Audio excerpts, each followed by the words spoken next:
Hello children. आज हम class 8th की किताब हनी ड्यू से द लास्ट बार्गेन पोएम पढ़ेंगे। इसके कवि हैं रविंद्रनाथ टैगोर। रविंद्रनाथ टैगोर विश्वविख्यात कवि, साहित्यकार व दार्शनिक थे। वे पहले व्यक्ति भारतीय थे जिनको नोबेल पुरस्कार मिला और उन्होंने भारत और बांग्लादेश के जो राष्ट्रगान हैं उनकी रचनाएं की रविन्द्रनाथ टैगोर जी ने। इस कविता में एक व्यक्ति है, वह अपना नौकरी के लिए चिल्ला रहा है। नौकरी के लिए अपनी नौकरी अपने को किराए पे रखकर नौकरी पाना चाह रहा है कि मुझे काम पर रख लो।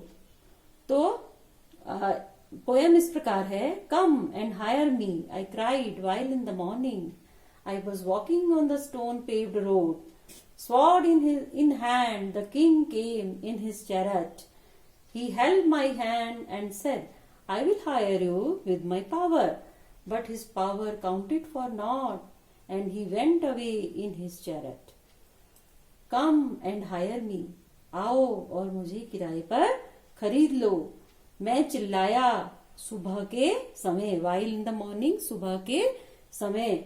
आई was walking on the stone pave road, मैं चल रहा था स्टोन पेव रोड मने होता है पत्थरों से बनी सड़क पर मैं चल रहा था और आने जाने वालों से कह रहा था कि मुझे किराए पर खरीद लो।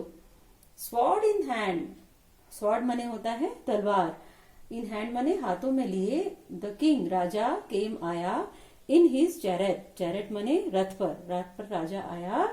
He held my hand, held मने होता है पकड़ना, तो उसने पकड़ा माई हैंड, मेरा हाथ, एंड सेड, और कहा, आई विल हायर यू, मैं तुम्हें किराए पर खरीदता हूँ, विद माई पावर, अपनी शक्ति से, शक्ति के बदले में मैं तुम्हें खरीदता हूँ।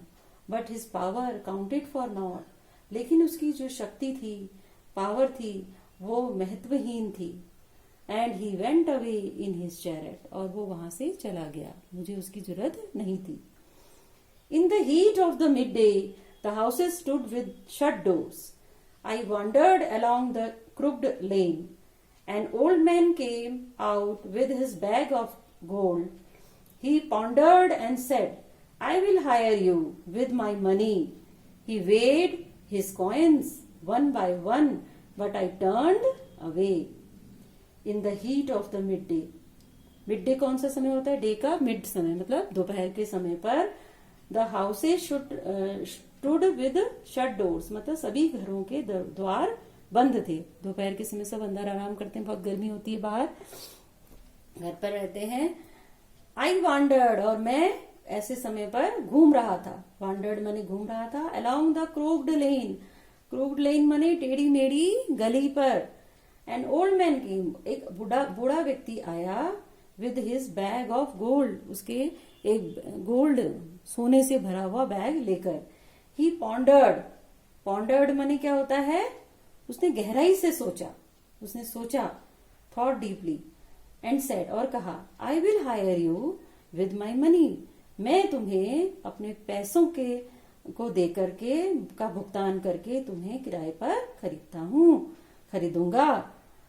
ही वेड हिज कॉइन्स, उसने अपने पैसे गिनने शुरू किए, उसने अपने कॉइन्स को गिनना शुरू किया, वन बाय वन, एक एक करके।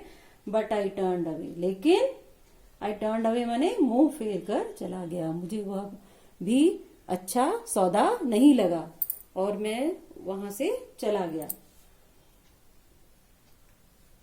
It was evening, the garden hedge was all aflower.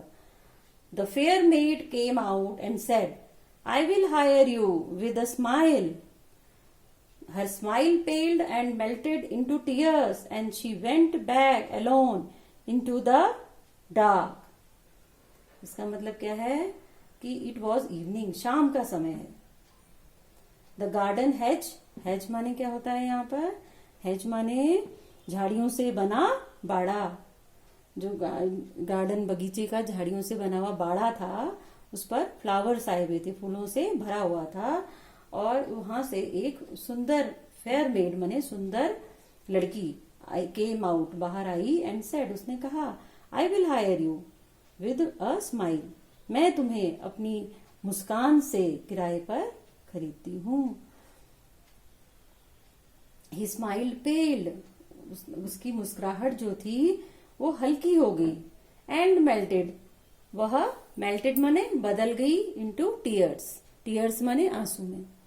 मतलब उसकी मुस्कान भी जो वो हंस रही थी वो अपने हृदय से नहीं हंस रही थी, वो एक दिखावे के रूप में हंस रही थी, मतलब वो दुखी थी। Melted away in tears and she went back alone, वो अकेली वापस चली गई इनटू द डार्क, अंधेरे में कहीं चली गई। The sun glistened on the sand and the sea waves broke waywardly. A child sat playing with shells. He raised his head and seemed to know me and said, I hire you with nothing. From henceforward, that bargain struck in child's play made me a free man. क्या हुआ?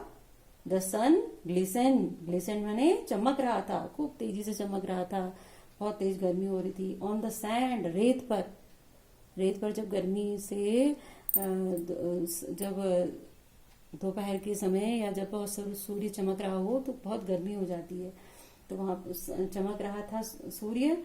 And the sea waves broke waverly, और जो समुद्र की लहरें थी वो अव्यवस्थित रूप से इधर उधर टकरा रही थी, आ रही थी, टूट रही थी।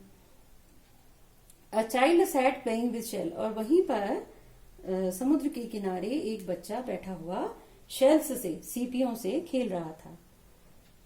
ही रेज्ड, रेज्ड मने उठाया, रेज्ड मने उठाया, यहाँ पर लिखा हुआ है his head and seemed, seemed माने क्या होता है? प्रतीत हुआ, सीम्ड माने प्रतीत हुआ, टू नो मी, वो मुझे जानता था, ऐसा प्रतीत हुआ कि वो मुझे जानता है। एंड सेड, उसने कहा, I hire you with nothing, मैं तुम्हें बिना कुछ दिए ही के किराए पर खरीदता हूं।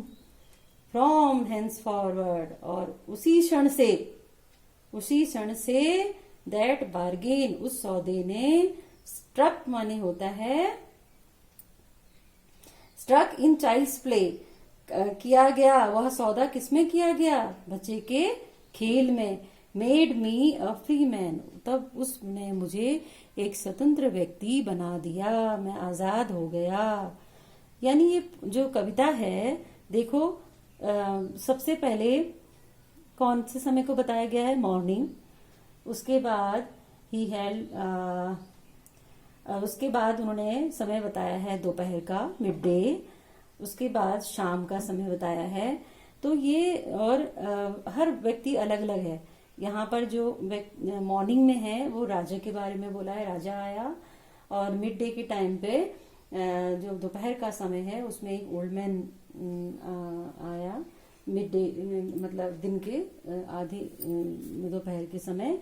और एक फेयरमेड आई जो कि इवनिंग, शाम के समय एक लड़की को बताया गया है।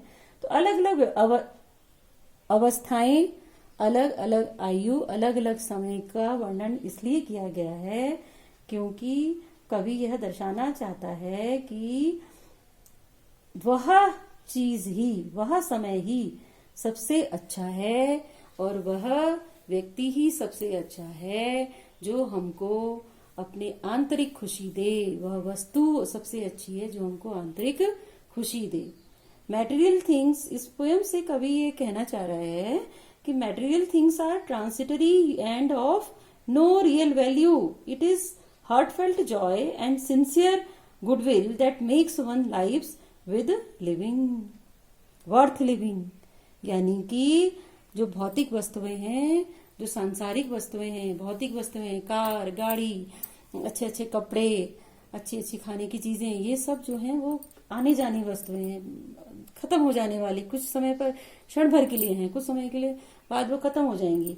लेकिन अगर ईमानदारी से किसी को, सहृदय से, ईमानदारी से कोई खुशी दी जाए और हृदय से, सच्चे हृदय से किसी को खुशी दी जाए, वो किसी के जीवन को जो है वो जीने योग्य बना देता है। उसकी जो जीवन है वो जीने योग्य हो जाता है। मतलब खुशी जो है, अगर व्यक्ति के जीवन में खुशी नहीं है तो उसके पास कितना भी पैसा, धन, संपत्ति कुछ भी हो, वह उसके कोई मायने नहीं रखती। सबसे महत्वपूर्ण है खुशी।